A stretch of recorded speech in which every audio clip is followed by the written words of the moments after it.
everyone, it's Juliet Grandma's Creations. Thanks for joining me again. My gadget this week is one that I haven't really used a lot, but I've used it recently, and here it is. It's my buttonhole foot for my Janome 607. So I made a cushion recently and I put a button closure on it. I'll show you. So here it is. Here's my rail fence cushion by Village Fabrics, and one of the suggested closures was a button closure, which I never do on my cushions because I don't really do many buttonholes. A bit scared, if I'm honest. But I picked up a very interesting trick to getting the right size buttonhole, so I'll share it with you. So these are the buttons that I used for my cushion.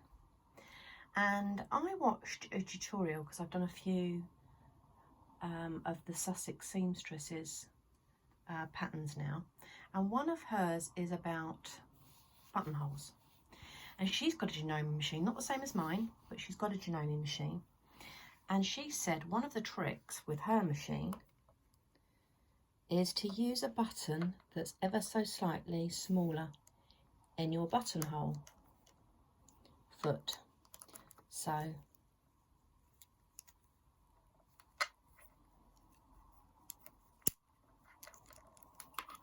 don't know if you can see this, but that button that I use to make the buttonhole for these buttons is ever so slightly smaller.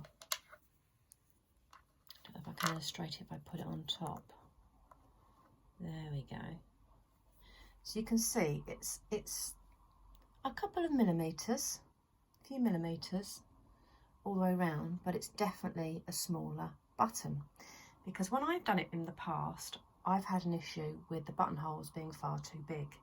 So therefore, when you sew your buttons in place, the buttons don't really stay through the buttonholes because the buttonholes are too big. And yet I've used the button that I should have done in my buttonhole foot. So that's my first tip.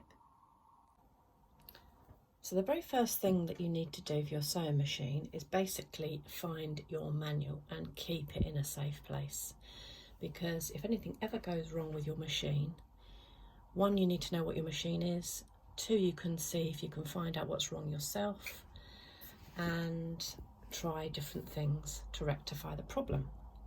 So I've turned to my buttonhole page 35, and it tells me everything that I need, and these are the different buttonholes I can do with my machine, and it basically talks me through it.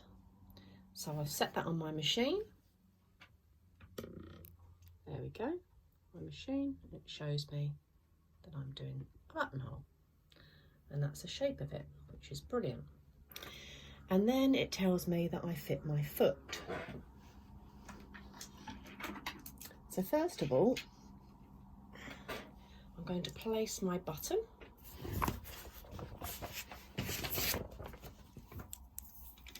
in to this compartment here at the back of my buttonhole foot, and I need to close that right up.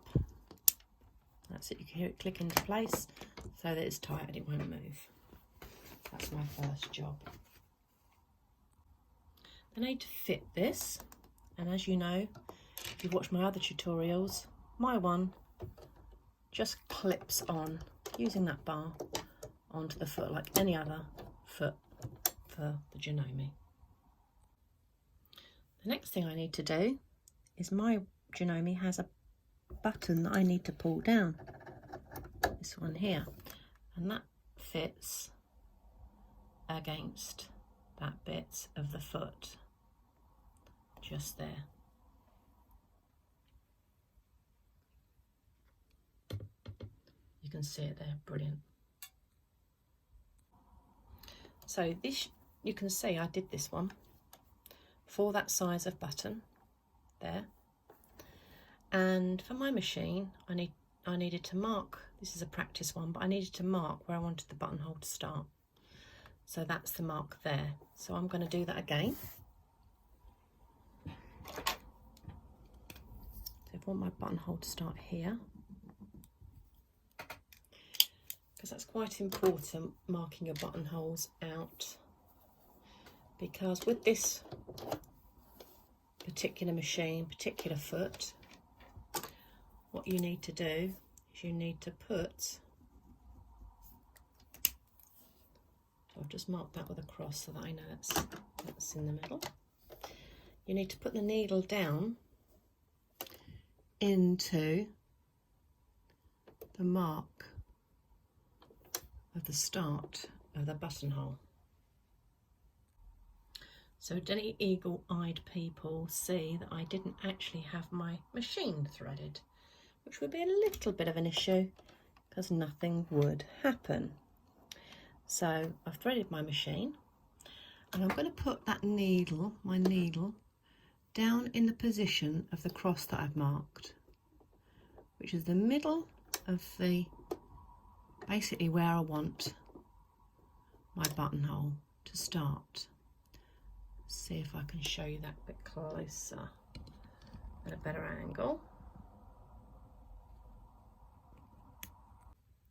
There we are.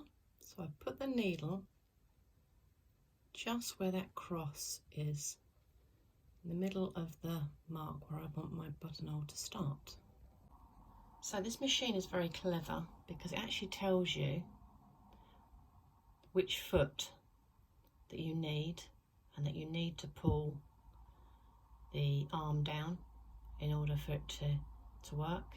It tells you the stitch width and the stitch length, and that you have the foot pedal plugged in.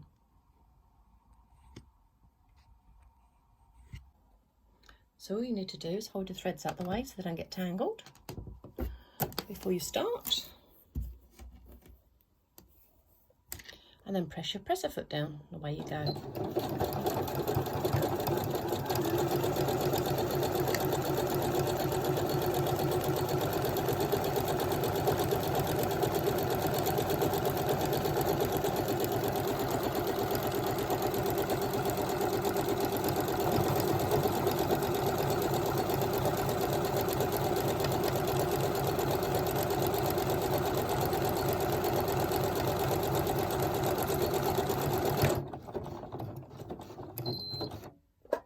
So if you've done it correctly, when you hear that noise and it stops, your buttonhole is done. And there it is. So this is the one I did in exactly the same way before.